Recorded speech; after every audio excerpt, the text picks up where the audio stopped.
John F. Kennedy is one of the most beloved presidents in modern American history. He captured the imagination of the nation and became a symbol of its youth and idealism. Pulitzer Prize-winning journalist Seymour Hersh challenges a Kennedy legend in his new book, The Dark Side of Camelot. It has been the subject of great controversy and debate, and I am pleased to have him on this program on the eve of a broadcast on ABC News largely about Seymour Hersh's reporting. Welcome to the broadcast. Glad to be here. I think. Well, we'll find out, won't we? What is it? What is going on here? Marilyn was the least of it by Tom Powers, a review. Here is Gary Wills, another Pulitzer Prize winner, saying very, very tough things about you. Hersh is JFK. Time magazine cover story. Seymour takes on Camelot, but how believable is his new book? What's going on? I think I touched a nerve, I guess. You know, I didn't do anything different on this book than I have in writing about My Lai. You know, you find people, you interview them, get them on the record, corroborate what they say, make sure they are what they say, put it down reasonably accurately. You know how we are. We try the best we can, and put it in some sort of halfway readable form, depending on anybody's taste. And for My Lai and for writing about the CIA, I get hosannas and prizes. And here I'm in the middle of a storm. Look, it sells books, Charlie, so that's okay, but I don't like it. I think that if I'm right about this, then a generation or two generations of journalists and historians are wrong. And maybe that's what it is. Maybe it's just sort of tilting at a windmill. They're wrong and you're right on what specific or what major point? That the dark may have been more important than the other side of it. You know, there are two sides, and by the way, this is not described as, you know, a complete, full, completely balanced version of John F. Kennedy's presidency. It's called The Dark Side, you know. I mean, maybe I should have put it in a plain wrapper or something. But there's no false advertising, and there are wonderful moments. You know, this is a guy who made a moral stand on civil rights, and we can talk about the others: space to the moon, leadership, the notion of vigor. Yeah, we had 8 years of Eisenhower, and there was something titillating about a virile president, you know, a president who was a man. And he was so beautiful. And handsome. Oh, yeah. Well, he was more than handsome. He was really... This book could be subtitled The Power of Beauty. He was really... one of his friends, Chuck Spaulding, said to me, when he came into a room, the temperature went up 150 degrees. He wowed him. It wasn't the men, Charlie. He wowed... It wasn't the woman. He wowed the men. I mean, the McNamara's and the McGeorge Bundys, they were smitten with this guy. He liked men better than women. No, they just... The man, he was a man's man. Yeah, he might have. If you mean that more profoundly, no, I don't sure. mean it sexually. I mean in no, terms more of profound. Oh, I don't think there's any question. He could relate to men in a much more direct way. But with terrible consequences, I think. I don't think he got the best of his men. Here is the point.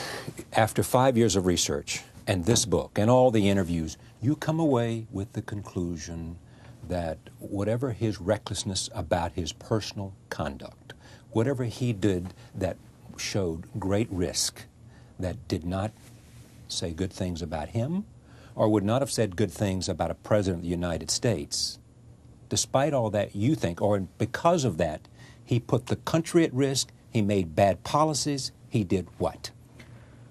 I think you could say the reason you get into the sex, besides the fact that these Secret Service guys who I interviewed had the guts to go on the record, putting me in a dilemma. If they're going to go on the record, I have to go on the record. And that changes the ballgame. And I'm into a real tough situation then.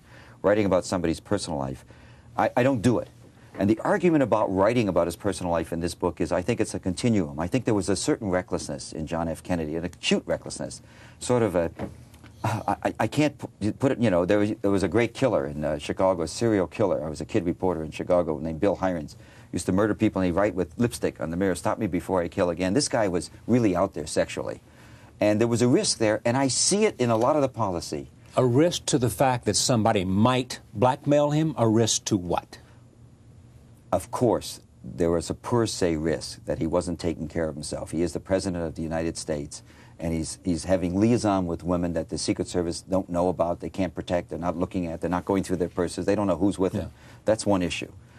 The other risk, concomitant with that, is the risk of exposing himself, in the case of Judith Exner, the woman with whom he had an affair who was close to the organized crime people, the risk of blackmail, an obvious risk. But having said those, there also is, you just can't cap it.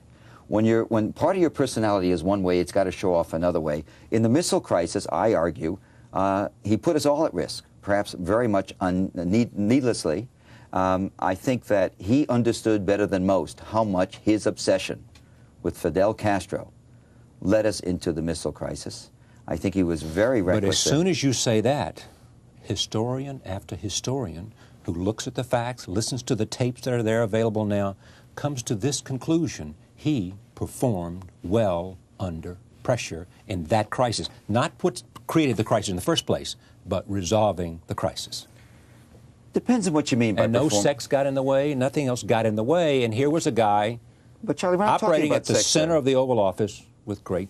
We're not talking about sex at that moment. And by the way, during the week of the missile crisis, that he performed well, I mean, Charlie, if he's not up to snuff there, we're in real trouble. Okay, so but the point is... No, let me finish the point. Okay. It's not that week that I'm so interested in, although it's a great week and it's documented well in the Kennedy tapes, the new book.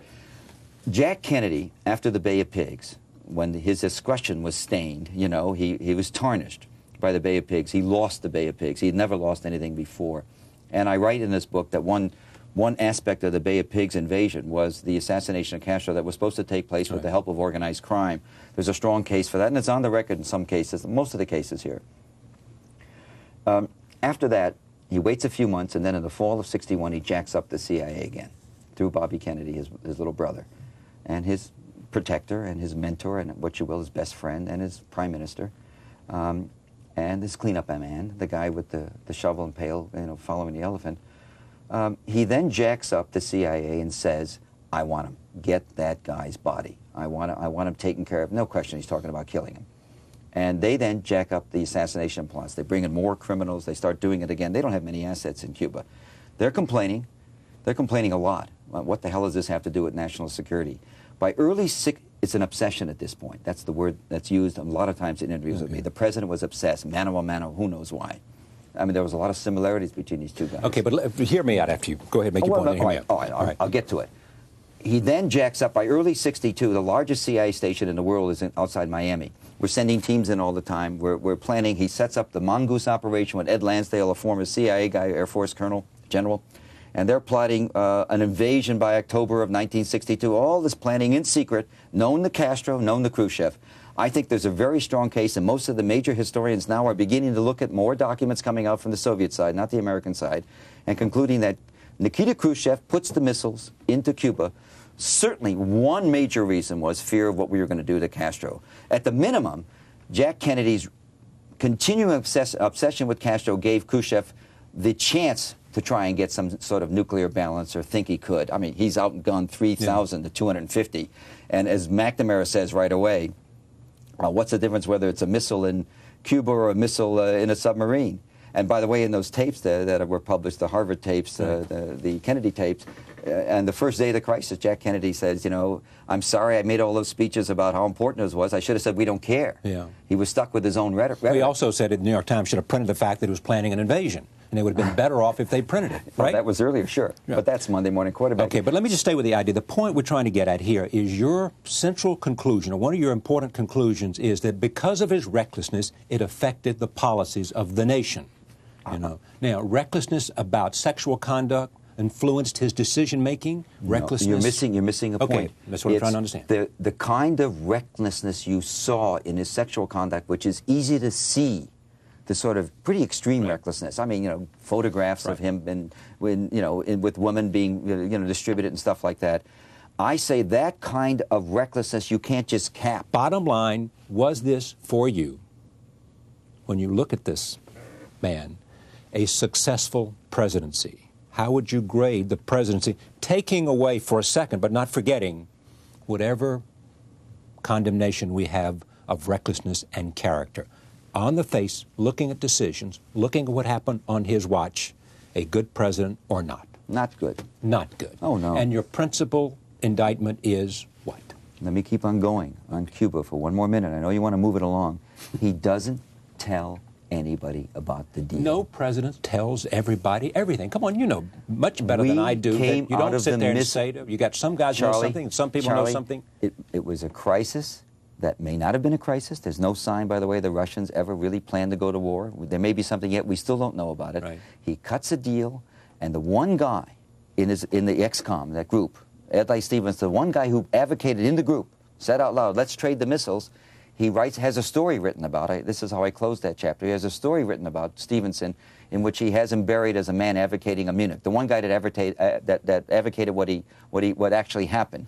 Now, if you think it's okay for the president to come around eyeball to eyeball and the other guy blinked, if you think this is the way it's played, the most frightening crisis of our time, to come away with the notion that the way you negotiate with the Russian bear is you grind his nose in the dirt, you draw a line in the Caribbean, you say to the Khrushchev, don't cross this line, get your missiles out of here, I'm giving you nothing back except a pledge of no invasion. And if you think the Russian goes back with his tail between his legs, that's the model for negotiation. We come out with the missile crisis. And it's not what happened. I'll tell you what I think. It's not what happened. It wasn't. If that's okay with you, we're in different worlds. We're not in different worlds, and you know better. I do believe that if you look at it, it was a successfully managed crisis. That he may have made himself, is the point. Well, okay, but now you're going back to the fact, and we can go endless on this, and we could do a whole show on this, and it's worth doing, actually.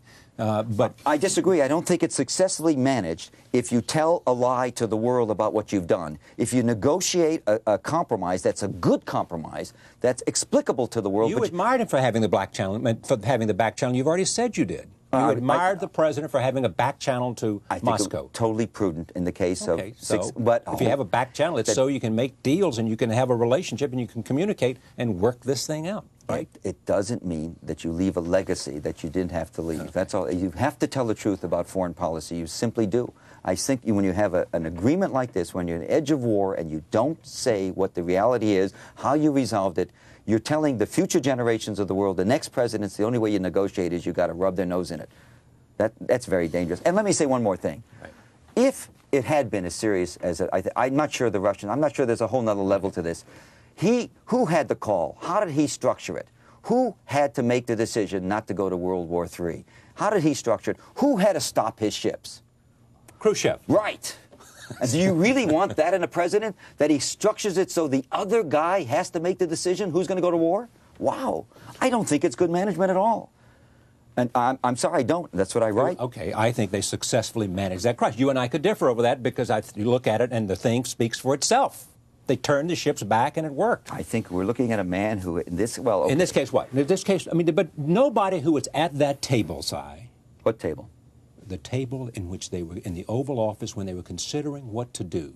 Nobody who was around there, whether it is McNamara, whether it is Bobby Kennedy, of course not, the members of the Joint Chiefs, all the people who were around there, whoever was there, I forget all the people that were there. No one is stepping forward, interviewed by you, saying the President of the United States was reckless during the Cuban Missile Crisis. Am I correct? I think that's an overstatement to say. Somebody is stepping forward to say, we screwed it up, Si. But we blew it. The president was reckless, and you're right. You're throwing the line reckless for a part of it.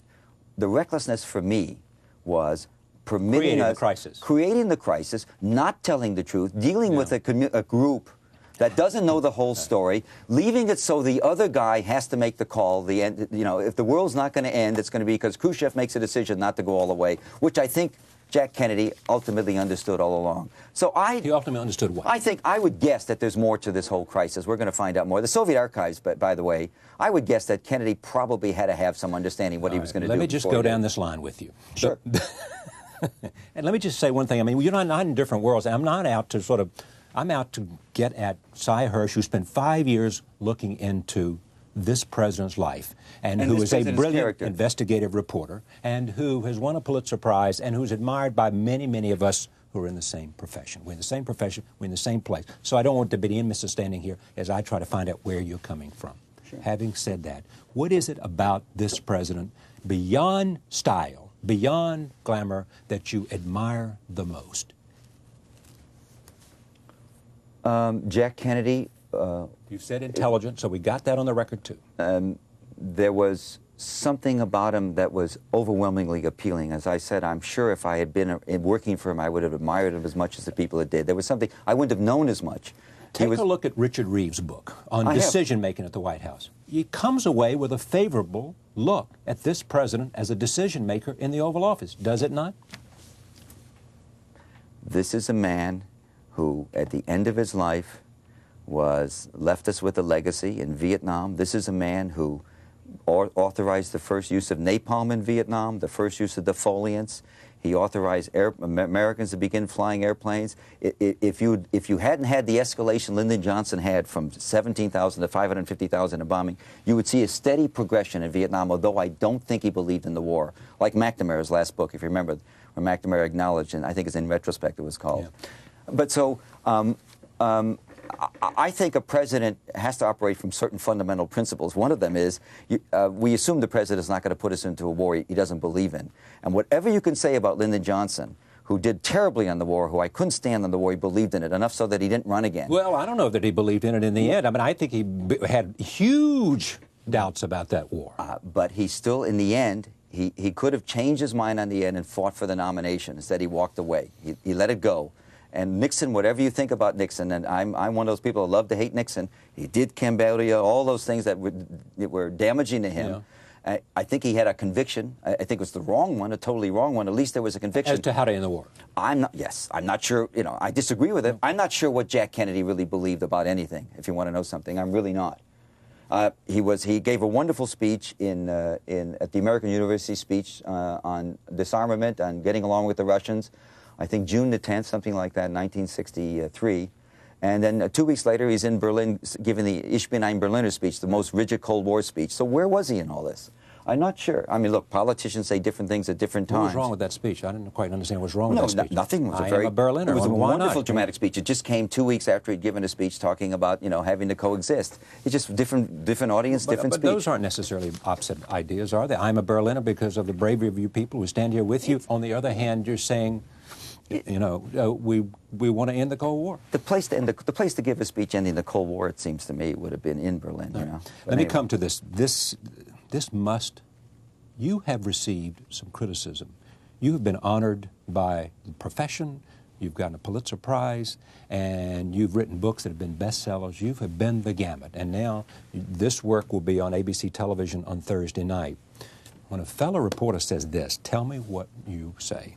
It is an astonishing spectacle, this book, in his mad zeal to destroy Camelot, to raise it down, dance on the rubble, and sow salt on the ground where it stood. Hersh has, with precision and method, disassembled and obliterated his own career and reputation.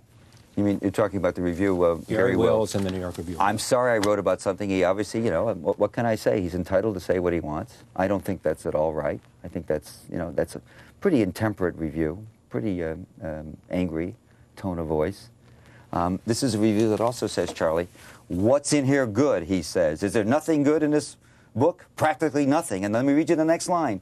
Hersh does make a good case that attitudes towards assassination were more casual in the CIA and the White House than people have realized. That's just a little throw-aside. Oh, yes, I do make a case that attitudes towards assassination were a little more casual. Well, I think you could write a whole review about that line, too, rather than some of the other things. So, you know, Charlie, let me tell you something about the press. Right. I'll tell you what hard times were. In '69, I get Lieutenant Calley. I get an interview with Calley, and I go find his lawyer, and I get a copy of the charge sheet that says he killed 111 Oriental, I'll never forget that word, human beings. They rewrote it to get rid of that word. And I've been Gene McCarthy's press secretary, I've been an AP correspondent, I'd written for the New York Times, had a cover piece a couple weeks earlier, Life magazine I was doing a piece for. I spend 6 weeks, every major newspaper, Life magazine for whom I'd worked, the Saturday Evening Post, nobody will buy my story. I have to syndicate it myself. That's what I call a hard time. And so do I. Every day, I'm sitting there, and I've got a story about not only the boys who were doing the killing were as much victims as the people they killed, and I know that. That's how bad that war was, and I can't get it in print. And if you think that I'm going to worry about what I get now after that, this is nothing compared to that. That was really hard times. This is just a piece of cake as far as I'm concerned. I can live with this because I've got facts in there. I've got a point of view that's unpopular, but there are a lot of people there. You've got a TV show coming. Right.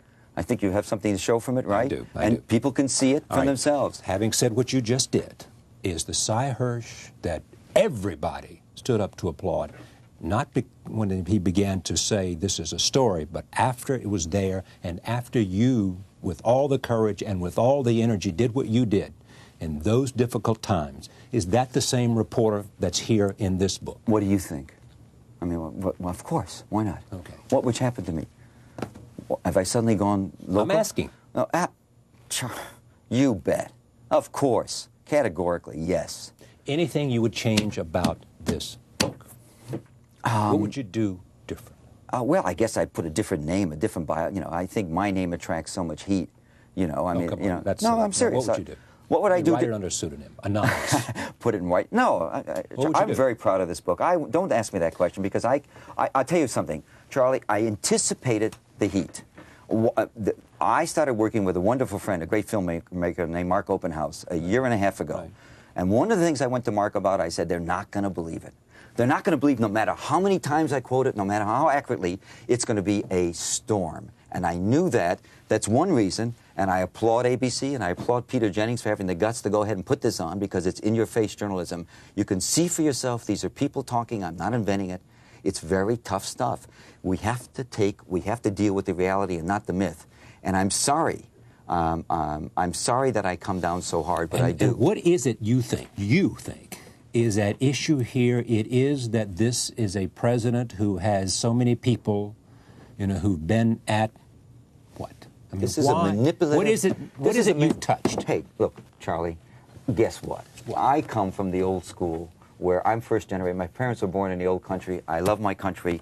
The government of the United States can come to me and say, hey, we're going to take your oldest born son and train him in the art of committing mass murder in the name of democracy. And I say, okay, for the commonweal, it's good. And I don't want my children to lie to me. I don't lie to my children. And if you don't think I should hold the highest ranking people to the same standard, that's what I've always done that as a journalist. And when somebody says to me, as you did here, you said, oh, Cy, nobody tells the truth about nuclear negotiations. No, don't twist mine. Well, Cy, that's come on. What you said. You said every president did that. Said no. What I said is that every president who is in the White House doesn't tell every person sitting at the table everything that he knows and everything he's doing. That's what I said. Charlie, it seems to me if you have a compromise on it to settle a nuclear dispute... That's true. I mean, you sit there and you don't say, well, I know, Charlie, for example, that the CIA is doing this, and I'm simply not putting it on this table right now. Charlie, the issue for me is, do I hold him to the highest possible standard? Right. If he lies about events... The Pentagon Papers for me were shocking, not because of Lyndon Johnson. When I read the Pentagon Papers that Dan Ellsberg released, through Dan Ellsberg, through the New York Times, when I read those papers, everybody jumped on Lyndon Johnson. I saw Jack Kennedy in there. I saw some words I hadn't seen connected to his name: nation building, counterinsurgency, strategic Hamlet, fortified Hamlet. A lot of terror tactics in that. So it seems to me my job is to hold these guys to the highest possible standard, the same standards I hold myself, I hold you. And it seems to me that if I say, yeah, presidents don't always tell the truth. I'm not talking about what you just said, but nuclear disarm negotiation, we resolve something in secret with the world. I'm going to claim a victory. It's going to be my greatest day, eyeball to eyeball, and the other guy blinked, when in truth it was a compromise, a rational, good compromise. But I don't really have the courage to tell the world I compromised. I don't want to do that. I think there's something wrong with that. I think it's very dangerous. I think it's very cynical. I think that this guy, and particularly his brother, after his death, Robert Kennedy, this stuff was so bad that Robert Kennedy could not even dare to avenge his brother's death. He couldn't dare tell the Warren Commission about Judy Campbell Exner, about Giancana. He couldn't dare to tell the truth because he would begin to unravel the string. I think Camelot was a stroke of genius by Jacqueline Kennedy. I think she couldn't dare to have the secret out. You begin to know what really went on, it'd be pretty bad. It'd be pretty bad. So I think I'm maintaining the standards that I maintain for myself, which is, I'm going to tell it. I make blood enemies with it. That's the way it goes. Do you think that all those people, just take those people who were in the cabinet, and his National Security Advisor, George Bundy, Douglas Dillon, Dean Rusk, Robert McNamara, down the line, that they knew the story of Jack Kennedy? Or were they blinded by something else? Arthur Schlesinger, who's going to be on this program. They were in love with him. Okay, They didn't so get the they were in best love of- with him. What? They were They didn't blinded. They didn't see it. They didn't know. Here's the way it what? played. It seems to me, and I can speculate on this. Here's the way it played. Jack Kennedy professed to be tough. If he negotiated in the back channel with the Russians, as he did in the Berlin Wall and in the Missile Crisis, which I applaud, he didn't tell many people about it. Instead, Bobby Kennedy's talking in the fall of '61 about going to nuclear war. Literally, in the New York Times, gave an interview in which he said, "We're ready to use the nuclear weapons," which I don't think he ever was. So I think he professed the toughness. I think very few people really knew Jack Kennedy. The word he's used is compartmentalized. For a lot of reasons coming out of his childhood. He was a very sick kid. Women said that. You put him in a compartment. If you in fact were a girlfriend, you were in a compartment you never got out of. And a lot of people were compartmentalized. He had friends he only saw certain ways.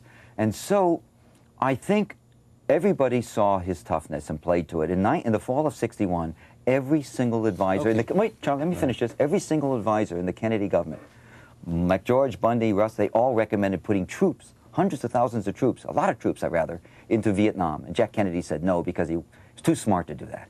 How did all these people, what did they think? These admirable people, not in a total sense, but Dean Rusk, who comes there, George Bundy, I mean, these people, did they know? Did they see the same man you saw but tended to overlook it because of glamour, because of intelligence, because they were in the White House? Well, I think Dean Rusk saw more than most. I think there was a lot of disappointment. There was stuff he did not write in his biography. The bottom line is I think Jack Kennedy had one person that knew everything. It was Robert. Everything. Everything. I think Robert Kennedy knew everything. And by the way, there's a wonderful irony. In the end of his life, what is Jack Kennedy trying to do with the president of South Vietnam, Diem, who was as close to his brother New, the very much anti-American? Jack Kennedy wanted to separate those two. I mean, the notion that he couldn't see how those two, he couldn't separate it any more than he and his brother could be separated. I think Bobby was the one person who truly understood everything. He was the guy that did all the heavy lifting when it came to protecting him from the mob and all those stories I write so much about with a lot of new witnesses. I don't think you can get to this book very easily because there's a lot of people that have to be looked at. I think it's very hard to take. I think it's such a dark view. It is stunning in terms of the disclosures you make to imagine the President of the United States doing some of these things. Well, does that mean that he didn't do it? Or no, I'm not saying. I'm just saying it's stunning. No, but I think I agree. It's stunning. It's. Let me show you. Watch Peter Jennings on Thursday. You'll be amazed at that. Okay, my point is that we can't detail all the things. For example, I mean, having, as you suggest, from Judith Exner, that she was carrying money from the President of the United States as his girlfriend to Sam Giancana, the mob boss in Chicago, and serving as a kind of conduit back and forth between the two of them. Others look at that, and we're running way out of time here, and they say, that's beyond recklessness, that's stupid. Let me go on. No, it's not. Let me give you a reason. She's in love with him. She's totally loyal. Let me tell you why that story's in the book, by the way. I'm doing a lot of interviewing. I'm seeing everybody. There's a guy named Marty Underwood. Right. Martin Underwood became Lyndon Johnson's chief advancement, well known in the Johnson White House. In 1960, he was loaned by Mayor Daley to the campaign. It's a story he tells me on the record. In April of 1960, Kenny O'Donnell calls him during the campaign and says, I want you to take the train. He's in Washington overnight. I quote him as saying this. He lives in Baltimore. Right. Follow her. There's a woman named Judith Exner. I want you to get on. Just ride in the compartment with her. Right. And when he delivers the money, he watched her deliver a bag. He didn't know what was in it. She said it was money. All I can do is quote what she said. But he saw her deliver a bag to Sam Giancana and said, what the hell is this? Went on. I asked him about it 35 years later, and he tells me about it. Right. That helps me with that story. I liked Judy Campbell Exner. I'll take the heat on it. I think... Even though she changed her story, you believe what she says now. She did some things for me. She told me people she was telling the story to. In 1962 and 63, she did talk. I went to see her finally. She was very reluctant to see me. And I said, the only way I'm going to believe you is I want to know you had to tell somebody. Everybody talks. She gave me two people she talked to, both of whom confirmed stuff. She introduced me, well, it doesn't matter. The bottom line is, she told me some things that, one of the things I know categorically, I make a big issue on in this book, it's a subtle issue, Jack Kennedy, before he got into office, before he took the presidency, after the election, before his inauguration, began the wheel and deal on the assassination business. I write that very hard, based on some unpublished documents I've gotten from people in the Senate Intelligence Committee. Assassination business. Just lining up a capability, executive action. He started talking about it before the presidency. And she tells me, absolutely not knowing anything about dates, the first time she moves paper to Sam Giancana is before the inauguration. I like that. It's a nice little factoid. Anyway, I liked her. All right, let me tell you, answer me this. Sure. What did you fight to the end to get in this book you couldn't get in this book because your lawyers, Little Brown's lawyers said, no way, Hersh. Nothing. You had no big story you couldn't get in here because you couldn't find somebody to confirm the fact that would not have put you at risk. I'll tell you the rule. For example, I talked to Richard Helms, and he wouldn't go on the record, so I didn't use anything for him. Yeah. There were only a few people off the record. There's a woman who had an affair with him I used off the record. Is this a Radcliffe person? Or? Yeah, a very bright woman, very insightful. Lives here in New York? Yeah. I don't know. I'm not going to talk about where she is. I don't know what I said. I forgot what I said in the book. But anyway, the bottom line is that it doesn't matter, Charlie. No, I'm just saying you can't remember sometimes what's in the book and what's not. Anybody. You bet. Hey, Charlie, I can't remember my phone number sometimes. Right, anyway, the point is that a lot of good stuff, a lot of good anecdotal stuff, didn't get in because people wouldn't go on the record. I stuck to people on the record. There was only a few little odds and ends. Then there's this criticism. That I went on the record? What? No, no, you've heard it before. It is that Cy heard, look, we've heard all this stuff before. Cy found somebody who would talk, and that's what he did here. But all these stories and most of this stuff has been out there and been talked about before. You say what? The best criticism I had about that line was he's got the little people to talk. You bet. That's the way I work. I like the bottom up. He got the little people that we haven't heard from before. You're going to see people. So the achievement here is the fact that you took stuff that has been heard before and found somebody to either confirm it or deny it. That's the story of this book for you. The achievement here is summed up quite nicely. I like that. That's as good as I could have had my mother write it for me, Charlie, is that I did the story from the bottom up. The achievement is that we all heard rumors about him and the mob, to get Tina Sinatra to talk to me about it on the record and talk on film about what her father did. And I was criticized, one of the early criticisms was secondhand. Yeah. Wow, I'll take secondhand Tina Sinatra any day. Please give me Tina Sinatra secondhand. She's bright, she's articulate, she knew what she was doing. She's the daughter of Frank. She's the daughter of Frank, and she did a lot of work with Frank. And by the way, I was told to get her, to look her up by Frank's lawyer, a guy named Mickey Rudin, a very smart lawyer. He said, you want to know what you have to know? Find her. If she'll talk, you've got the story. How do you get them to talk? Oh, Charlie, come on. If I had a buck and put it in a bottle, I'd sell it for a lot of money. Charlie, you know what? You know what it is? Let me tell you the story. The story is I get them to talk because as soon as they open the door, I jump on them with my teeth and get them by the artery, right? That's the story. I gang up on them. No, it's not true. How do you do it? You read before you write, Charlie. You got to read before you write. So I go through documents. I go through papers. That's what I do. I spend a year reading on this damn book. A year. That's a lot of time for reporters sitting on my butt reading. So if you read before you write and you know what you're talking about, and you also, believe it or not, you play it totally straight. I told you a lot of people talked to me that weren't on the record. I didn't use the thing. And that's what I lost. But the publisher never saw that. Some wonderful stories I lost. Cy Hersh, The Dark Side of Camelot. Take a look at this. ABC television tomorrow night. We have not talked about the fact that there was a Marilyn Monroe thing. I just want to refer to it 1 second. Well, let me talk about it. Okay, talk about it. I've been criticized all my career, Charlie, for what I wrote. When the Me Lion stuff is the first time I was ever taken to task for what I thought. I didn't write it. I found it, and Charlie, the day I don't chase a tip that Marilyn Monroe is black. That's not the issue, and you know it. Well, of course it is. It is not. It's not whether you chased it. The question is whether at some point you should have said, look, all these red flags. The person said he was never in the room. That ought to be some indication to me Charlie, that I'm on to a... Charlie, let me tell you what the point is, just so you know what the facts are. There's been a lot written about it, and a lot of people write without talking to me about it. Let me just tell you what the story is, as far as that goes.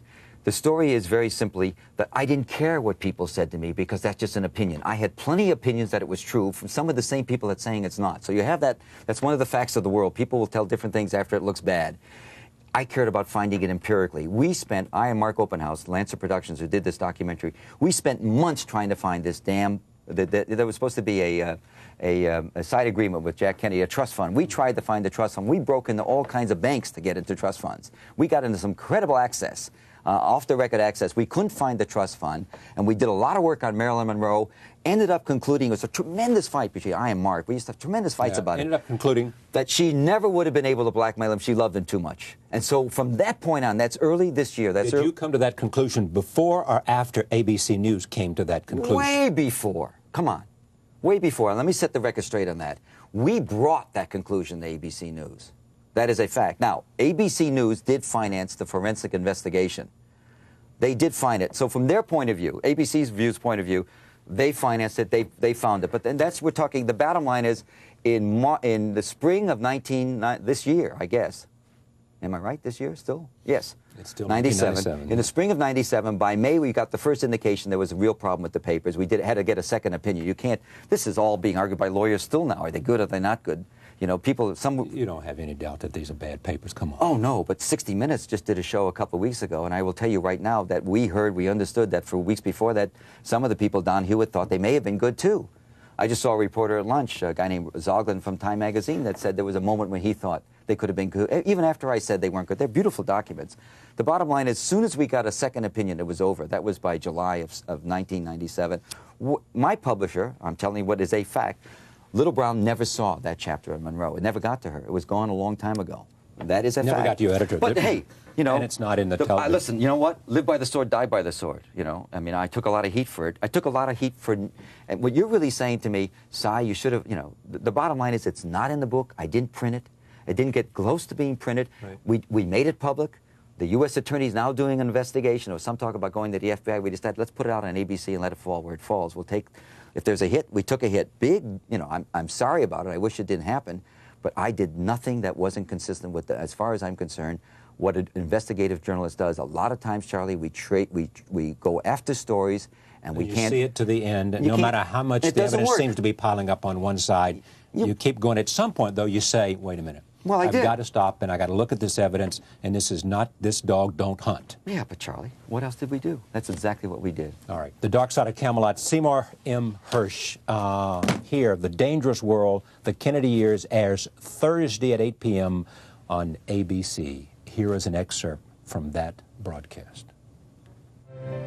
Many people came to the White House who did not know who they were. He had a tendency to surround himself with ladies sometimes that were a little worrisome. These women were of questionable character. Most of the other Secret Service agents and myself were worried about the fact that the Russians or communists or any people like that could bring in a ringer, so to speak. We didn't know if these women were carrying listening devices, if they had syringes that carried some type of poison, or if they had Pentax cameras that would photograph the president for blackmail. Possibility of blackmail and things like that are astounding. Who knows? I never knew the name of one of the outsiders. Cy Hersh, again, The Dark Side of Camelot. The piece on ABC News will be on Thursday night. Thank you. Thank you. We'll be right back. Stay with us.